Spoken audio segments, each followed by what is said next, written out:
Siihen aikaan näillä mailla oltiin vielä paljon vailla, eikä kukaan kummempaa kaivannut kai. Tanssittu ei pitkin yötä, illoin riitti puhdetyötä, kapaloissaan kehitys mörröttää sai. Toista oli Viipurissa, karjalaisten kaupungissa, siellä vanhat vaihtuivatkin uusiin säveliin. Tanssia sai siellä aina, arkena ja sunnuntaina. Helppo oli tiensä löytää kohti oikeata pöytää, jos vain joku kielsi ei. Картина Хуга Симберга «Раненый ангел» изображена на фоне реалистичного пейзажа. Изображен парк Илья-Интарха в Хельсинки, и дорога, которую мы видим на картине по сей день, идет вдоль берега бухты Илья-Интарха. Во времена Симберга этот парк был популярным местом отдыха среди рабочих. В парке Илья-Интарха располагалось множество благотворительных учреждений. На картине мальчики несут ангела в направлении школы для слепых девочек и дома инвалидов.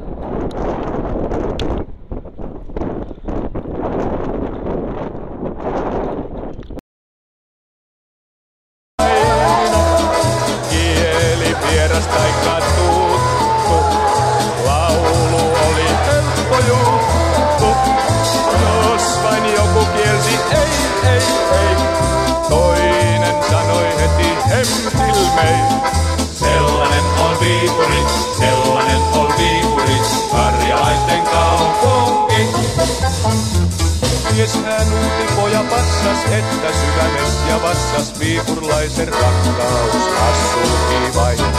Torkkelista sai mie muiston alla, koivu kaunii puiston rinkeliiko siultuja kerrankin sain. Muistat sie myös jotain muuta, taisihan mie saada suuta, monrepos myös muuta, koni kahe kasseltiin.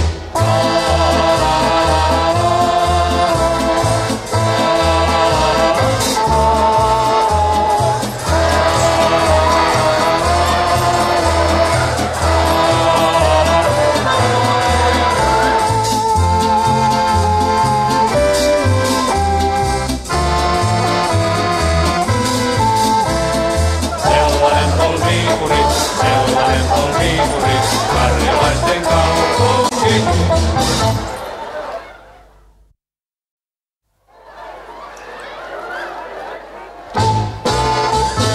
Sellainen on Viipuri, karjalaisten kaupunki. Siihen aikaan näillä mailla oltiin vielä paljon vailla, eikä kukaan kummempaa kaivannut kai. Tanssittu ei pitkin yötä, illoin riitti puhdetyötä, kapaloissaan kehitys mörröttää sai. Toista oli Viipurissa, karjalaisten kaupungissa, siellä vanhat vaihtuivatkin uusiin säveliin. Tanssia sai siellä aina, arkena ja sunnuntaina. Helppo oli tiensä löytää kohti oikeata pöytää, jos vain joku kielsi ei. Toinen sanoi heti hentilmei. Sellainen on Viipuri, karjalaisten kaupunki. Silloin painaneet ei huolet ystävät, kun kantoi puolet, surra saivat hevoset, laulut kun soi. Pyöreen tornin hämärässä pöydässä niin hilpeässä ilo oli irrallaan, niin kuin vain voi. Kaikki viihtyi Viipurissa, karjalaisten kaupungissa, siellä vanhat vaihtuivatkin uusiin säveliin. Tanssia sai siellä aina, arkena ja sun